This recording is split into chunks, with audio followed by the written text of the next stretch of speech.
Estamos hablando sobre el establecimiento de las leyes de la mecánica hecho por Newton para definir los términos en los que se va a plantear el problema del movimiento gravitacional con el fin de poder llegar a una solución matemática, a una descripción matemática del movimiento planetario y del movimiento de todos los cuerpos que experimentan la atracción gravitacional. Habíamos establecido la ley de inercia como principio fundamental del movimiento. Siguiendo la concepción galileana de que el movimiento es un estado, Newton y Descartes replantean el movimiento inercial de Galileo, que era un movimiento circular, y lo ponen en términos de un movimiento lineal. Para Newton el espacio absoluto e infinito es la posibilidad de realizar el movimiento inercial de un cuerpo sobre el cual no actúa ninguna fuerza y conserva su estado de movimiento o de reposo. Además, con el fin de hacer una descripción matemática del movimiento, Newton define una cantidad que representa el estado de movimiento de un cuerpo. Esta cantidad es el momentum. Habíamos escrito que la cantidad de movimiento P es proporcional a la velocidad y que el término de proporcionalidad recibe el nombre de masa sin que hasta ahora hayamos podido definir de una manera completa y directa qué es realmente la masa. Pero el concepto de masa está implícito en la definición de la primera ley de movimiento o la ley de inercia. Nos dice la ley de inercia que en ausencia de fuerzas el cuerpo conserva su estado de movimiento. Nos dice entonces que la fuerza es aquello que cambia el estado de movimiento. A partir de esta idea podemos establecer la segunda ley de Newton, que en realidad es una definición de lo que desde el punto de vista de la mecánica newtoniana significa la fuerza. Nos dice Newton en su segunda ley que el cambio de la cantidad de movimiento de un sistema es directamente proporcional a la fuerza y al tiempo durante el cual actúa la fuerza y tiene la dirección de esta. Digámoslo en términos matemáticos, el cambio de estado de movimiento delta P es debido a la acción de una fuerza F durante el tiempo que actúe la fuerza. Observen que las cantidades vectoriales en este caso son delta P y F. Por lo tanto, delta P tiene la dirección de F. Digámoslo así. Si un cuerpo tiene inicialmente una cantidad de movimiento P sub 0, sobre él actúa una fuerza F y termina con una cantidad de movimiento P, entonces diremos que la fuerza tiene la dirección del cambio delta P en la cantidad de movimiento. No es esta la forma más usual como se nos presenta la ley de fuerza de Newton. De hecho, la forma más tradicional de presentación de la ley es al decir que fuerza es igual a masa por aceleración. Veamos de dónde viene esta muy familiar y conocida expresión. Delta P es la cantidad de movimiento final menos la cantidad de movimiento inicial de un sistema. Por lo tanto, es la masa por la velocidad final menos la masa por la velocidad inicial. En un gran número de situaciones, cuando un cuerpo experimenta una fuerza, podemos decir que su masa permanece constante. De hecho, son excepcionales los casos en los que en la mecánica newtoniana cambia la masa de un cuerpo por la aplicación de una fuerza. Entonces, en esta expresión, volvamos acá, en esta expresión, la masa es una constante que se puede sacar como un factor. Tenemos entonces que delta P es masa por el cambio de velocidad. Si decimos delta P sobre delta T, es m por delta V sobre delta T, pero esta cantidad es lo que nosotros llamamos aceleración. Y delta P sobre delta T es lo que estamos llamando fuerza. Hemos llegado a la conclusión de que fuerza es igual a masa por aceleración. Fuerza es igual a masa por aceleración. Tengo dos cantidades susceptibles de ser medidas que me van a permitir determinar una tercera cantidad. La fuerza es igual a la masa por aceleración, me puede llevar a la siguiente expresión. Pero antes veamos esta gráfica. Consideremos un cuerpo cuya masa es desconocida, cuerpo de masa m, sobre el cual va a actuar un peso. Este peso va a generar una tensión en esta cuerda y esta tensión en la cuerda va a generar una fuerza sobre el cuerpo. Nosotros podemos determinar la aceleración que experimenta este cuerpo por la acción de esta fuerza. Es algo que podemos medir experimentalmente y entonces podemos decir que la aceleración es la relación entre la fuerza y la masa. Pero entonces podríamos considerar que diferentes cuerpos experimentan la misma fuerza. Entonces podríamos ver que diferentes cuerpos reaccionan de diferente manera ante la misma fuerza. Ante la misma fuerza, un cuerpo de masa 1 experimenta una aceleración A1.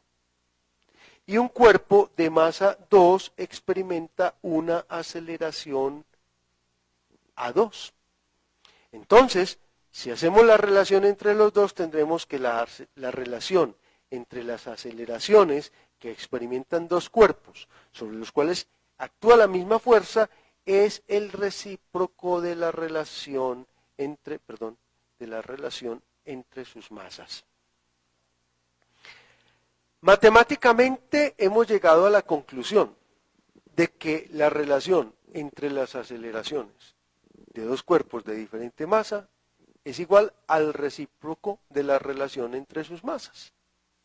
En últimos términos, lo que tenemos es la aceleración de un cuerpo es inversamente proporcional a su masa. Podríamos decir algo sobre esto. Volvamos a la ley de inercia. La ley de inercia nos dice que el cuerpo persevera en el estado de movimiento siempre y cuando no haya fuerza. Pero si hay fuerza, el estado de movimiento cambia. ¿Cómo cambia el estado de movimiento? La manifestación del cambio en el estado de movimiento se mide físicamente por una aceleración. Entonces podemos decir, la fuerza al actuar sobre un cuerpo le produce una aceleración. Ahora, el grado de aceleración que produce la fuerza es inversamente proporcional a la masa. Por lo tanto, la aceleración es una medida de la masa. El grado de aceleración es una medida inversa de la masa, puesto que a mayor masa, menor aceleración.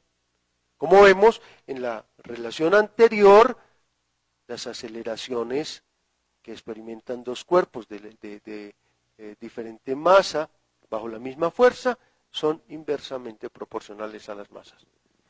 En esta medida podemos decir que la masa es una medida de la inercia del cuerpo. Es muy común escuchar la expresión de que la masa es la cantidad de materia de un cuerpo.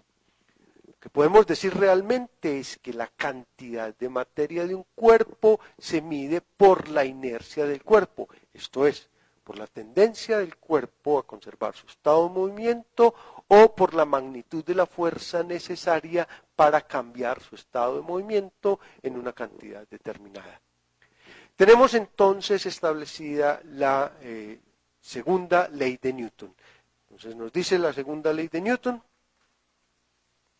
vemos en esta expresión, nos dice la segunda ley de Newton que la fuerza es igual a la masa por la aceleración. Vamos a insistir mucho en la idea de que las leyes de Newton todas son manifestaciones diferentes de una sola idea, de un solo concepto, el concepto de movimiento inercial. Por lo tanto, la segunda ley de Newton contiene a la primera en los siguientes términos. Si fuerza es igual a masa por aceleración, podemos decir que a aceleración cero corresponde una fuerza cero. Si no hay ninguna fuerza que actúe sobre un cuerpo, su aceleración es cero.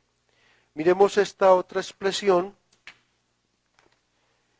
en la que nos decía, la cantidad de movimiento, el cambio de la cantidad de movimiento es proporcional a la fuerza. De nuevo, fuerza igual cero implica P constante.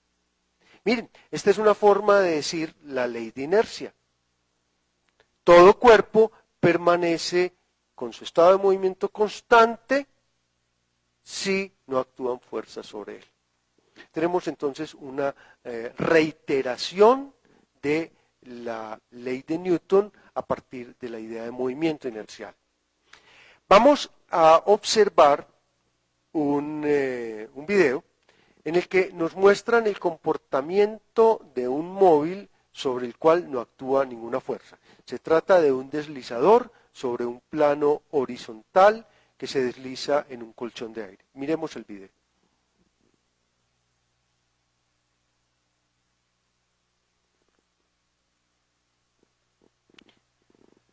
El cuerpo recibe un pequeño impulso y se desplaza horizontalmente con una fuerza de fricción despreciable. En este video, hemos localizado en intervalos sucesivos e idénticos de tiempo la posición del cuerpo y vemos que se satisface la condición de movimiento uniforme. Esto es, en intervalos idénticos de tiempo se recorren intervalos idénticos de espacio. Ahora veamos qué sucede con el mismo cuerpo cuando lo sometemos a la acción de una fuerza. En este caso será la acción de una pesa que cuelga de una polea. Miremos el video.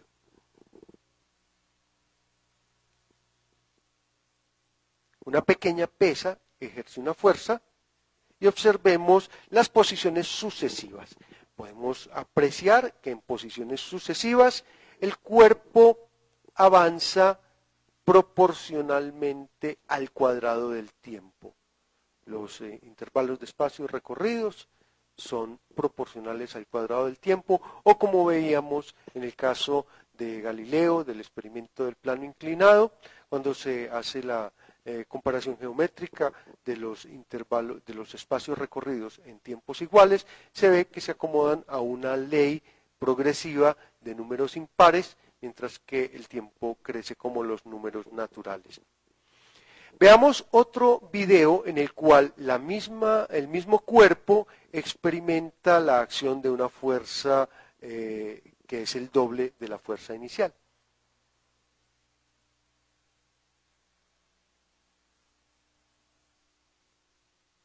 Hemos colocado dos pesas iguales.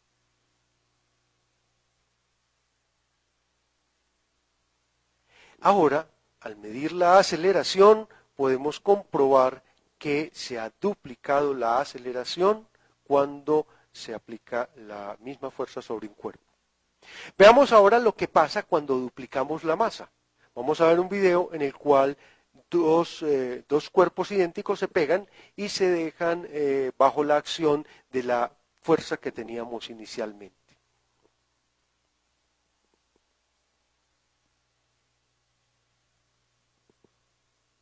La fuerza corresponde a una sola de las masas, a una sola de las pesas que teníamos inicialmente. Podemos comparar, medir la aceleración y entonces ver que la aceleración es considerablemente menor. De hecho, una medición precisa de los intervalos de espacio y tiempo nos mostrará que la aceleración es exactamente la mitad de la aceleración que teníamos inicialmente. Sí, se aumenta la fuerza, se aumenta progresivamente o proporcionalmente la aceleración. Si se aumenta la masa, pero se conserva la fuerza, entonces disminuye proporcionalmente la aceleración. Y esto es una representación de la segunda ley de Newton.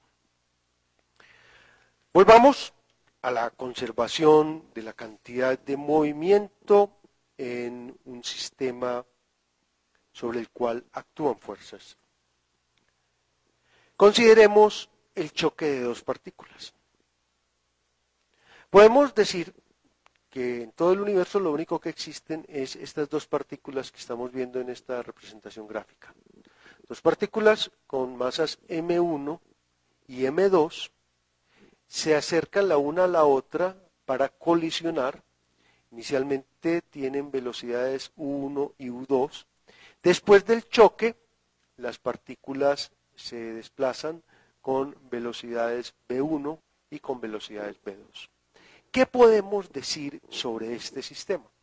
Lo que podemos decir sobre este sistema es que si este es un sistema aislado, porque son las dos únicas partículas que existen en el universo, nada más existe en el universo, solo ellas pueden interactuar entre ellas, entonces la cantidad de movimiento de este sistema antes y después de la colisión tiene que ser exactamente la misma.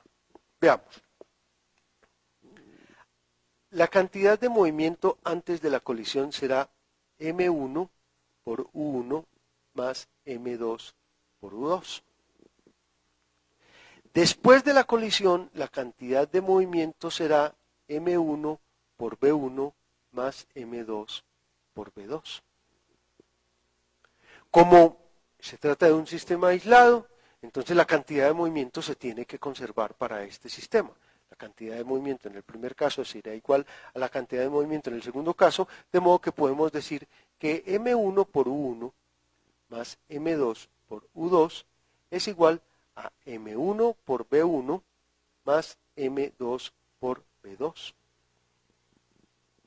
Podemos rearreglar un poco esta ecuación para tener a un lado de la ecuación solo términos correspondientes a m1, al otro lado de la ecuación solo términos correspondientes a m2.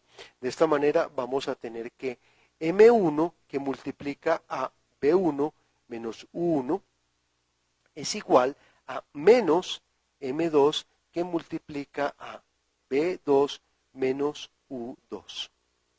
Miren, tenemos a la izquierda el cambio en la velocidad de 1 y tenemos a la derecha el cambio en la velocidad de 2.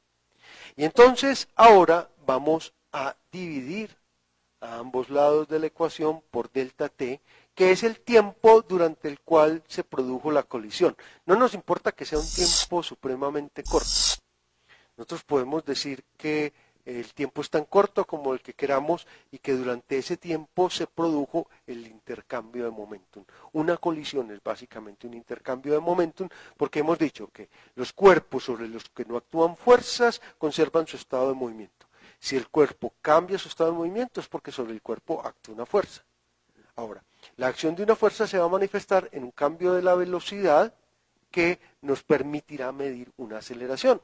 Entonces veamos, el cambio de velocidad de cada uno de ellos por unidad de tiempo es su aceleración. Diremos m1 por a1 es igual a menos m2 por a2. ¿Y qué es cada uno de estos términos? Veamos. m1 por a1 es la fuerza que experimentó la partícula 1 debido al choque con la partícula 2. Y m2 por a2 correspondientemente es la fuerza que experimentó la partícula 2 debido al choque con la partícula 1 y aquí aparece un signo negativo. Hemos llegado a lo que se conoce como la tercera ley de Newton. También se conoce como ley de acción y reacción. ¿Por qué? Nos dice que cuando dos cuerpos interactúan, La fuerza que cada uno experimenta debida al otro es igual a la fuerza de reacción que el otro experimenta debido a la interacción con el primero. Veamos la gráfica. La partícula 1 tiene inicialmente la cantidad de movimiento M1U1 y finalmente la cantidad de movimiento M1B1. Quiere decir que cambió su cantidad de movimiento porque la partícula 2 le imprimió una fuerza, que es la fuerza que estamos llamando F12. Pero a su vez, y por el hecho de haber interactuado con la partícula 1, la partícula 2 cambió también su estado de movimiento. Cambió su estado de movimiento de M2U2 a M2B2.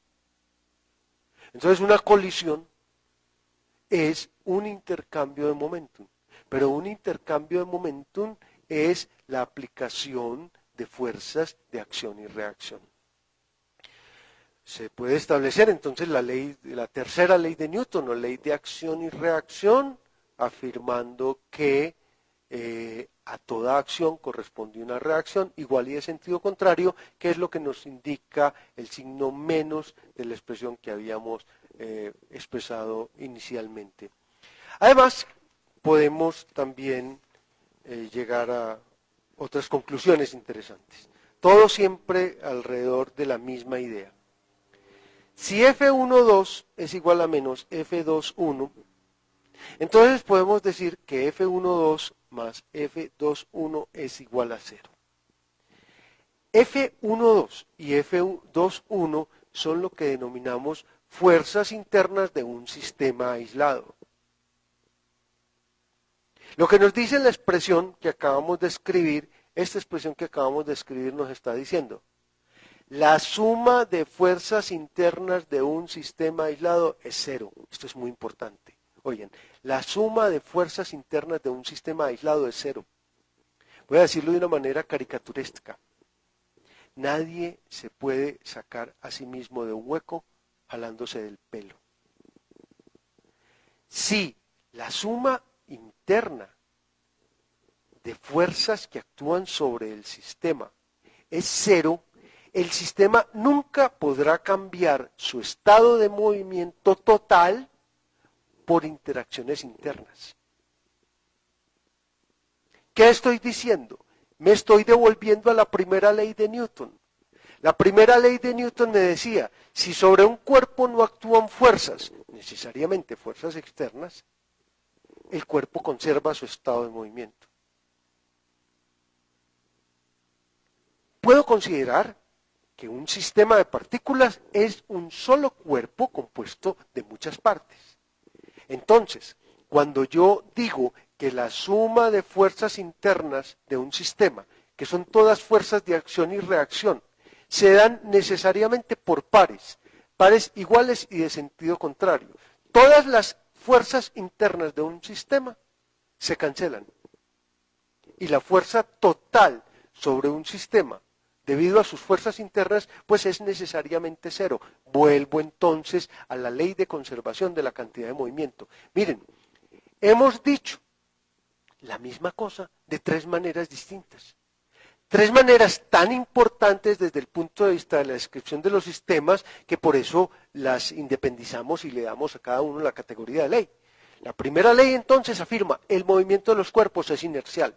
O sea, el movimiento de los cuerpos permanece independientemente de que sobre los cuerpos actúen o no fuerzas.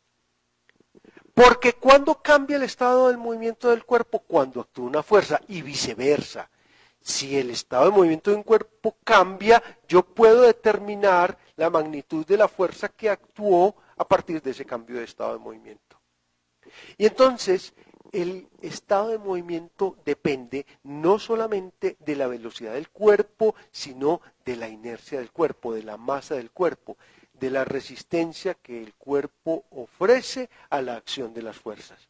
No es lo mismo tratar de detener un ciclista que viaja a 50 kilómetros por hora, que tratar de detener un camión de 10 toneladas que también viaja a 50 kilómetros por hora.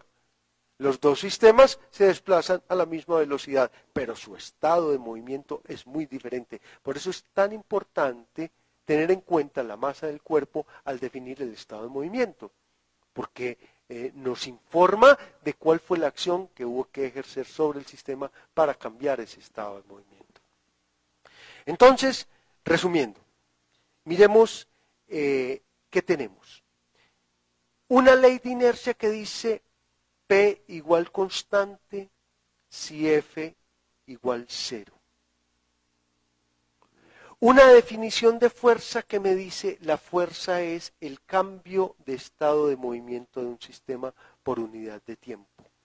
Y una tercera ley que me dice que la suma de fuerzas internas de un sistema es igual a 0, lo cual me dice que las fuerzas internas de un sistema se anulan por pares de acción y reacción. Hemos expresado entonces las condiciones para poder hacer una descripción del movimiento de los cuerpos atendiendo a la variación de su estado de movimiento.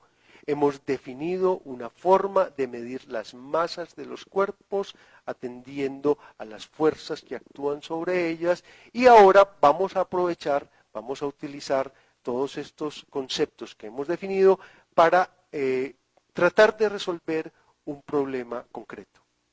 ¿Cuál es la fuerza que actúa sobre los cuerpos para que los cuerpos describan, por ejemplo, las trayectorias planetarias?